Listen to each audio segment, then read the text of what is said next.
দুর্যোগে ক্ষতিগ্রস্তদের ত্রাণ বিতরণ শুরু হলো তৃণমূল সাংসদ তথা ভারতীয় ক্রিকেটার ইউসুফ পাঠানের নির্দেশে। সোমবার বড়োয়া ডাকবাংলায় তৃণমূলের দলীয় কার্যালয়ে তৃণমূল নেতা মাহে আলমের নেতৃত্বে দেখা গেল দুর্যোগে অসহায় হয়ে পড়া পরিবারদের উদ্দেশ্যে খাদ্য সামগ্রী বিতরণ করতে। এদিন বড়োয়ার ব্লকের দক্ষিণ চক্রের অন্তর্গত যে সমস্ত অঞ্চল দুর্যোগের শিকার হয়েছে এবং দিন আনা দিন খাওয়া যে সমস্ত পরিবারের সংসারে টান পড়েছে, তাদের কথা ভেবেই সেই সমস্ত পঞ্চায়েতের নেতৃত্বের হাতে এই খাদ্য সামগ্রী তুলে দিল মাহে আলম।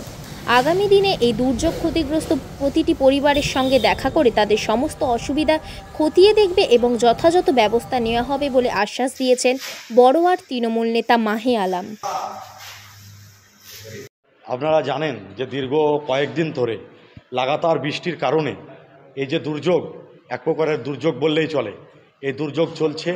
এর দুর্যোগের মরশুমে আপনারা দেখতে পাচ্ছেন যে আজকে যেমন সারা রাজ্যের সাথে সাথে প্রতিটি জেলাতে লাগাতার বৃষ্টি, ঠিক একইভাবে আমাদের বড়োয়া ব্লকেও ব্যাপক বৃষ্টি হয়েছে। সেই বৃষ্টির কারণে অনেক গ্রামে রাস্তাঘাট ভেঙে গেছে, জল ঢুকেছে, অনেকে ছিটে বেড়া বাড়িতে বসবাস করে সেই সমস্ত বাড়ি তাদের পড়ে গেছে।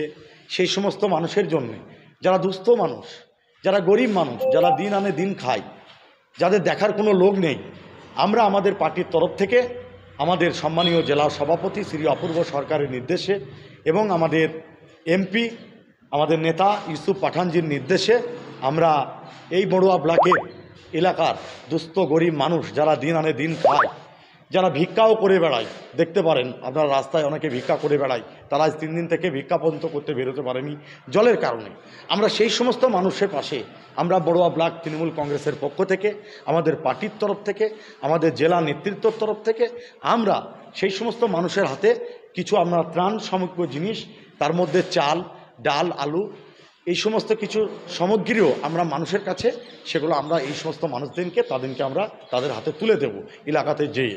কারণ আমরা চাই যে আমরা যেমন আমাদের নেত্রী মমতা বন্দ্যোপাধ্যায় যেমন সবসময়, আপনারা জানেন যে বাংলার মানুষের পাহারাদার হিসাবে যখন তিনি সবসময় কাজ করে যায়, ঠিক আমরাও তার দলের একজন কর্মী হিসাবে আমাদেরও কাজ মানুষের পাশে দাঁড়ানো। যতটুকু পারি ততটুকু আমরা মানুষের পাশে দাঁড়াই। বিগত দিনেও আপনারা দেখেছেন, লকডাউন পিরিয়ডেও আপনারা দেখেছেন যে তৃণমূল কংগ্রেসের কর্মীরা সবসময় মাঠে ময়দানে থেকে 365 দিন মানুষের কাজে তারা নিয়োজিত হয়। ঠিক একইভাবে এই দুর্যোগে আমরা মনে করি যে মানুষের পাশে দাঁড়ানো উচিত, তাই আমাদের তরফ থেকে যেটুকু আমরা পারছি সেইটুকু আমরা মানুষকে সহযোগিতা করছি।